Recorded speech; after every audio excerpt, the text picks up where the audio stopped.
This is the Shoei RF 1400, and a lot of people have some problem with removing this new visor.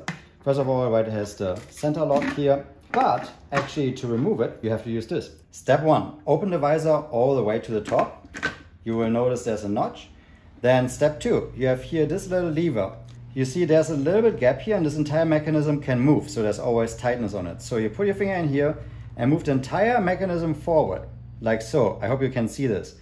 And when you look here, it actually moves the visor and releases it a little bit. So lock it, move the entire mechanism forward, and then do this. What I did to do it in slow motion a little bit, so the trick in slow motion is I first pull it in, then lower the visor, and then while I lift it up, I pull it a little bit to the outside and it comes out super easy. Let me show you the other side.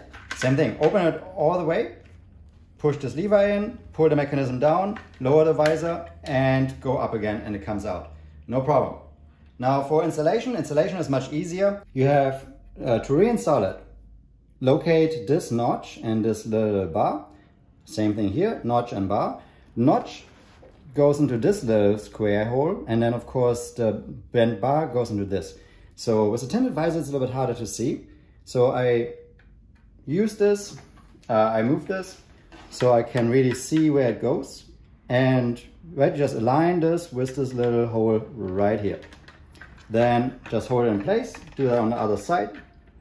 Probably a little bit hard to see on the camera, but I'm putting it in there. So if you have both sides, you just press it in. Make sure you close and open the visor. That means everything is working. And you're done. And that's how you remove and then install the visor on this awesome Shoei RF 1400. Can be a little bit tricky, but I hope this trick helps you to make everything a little bit easier. Give it a like and subscribe. Until next time, bye bye.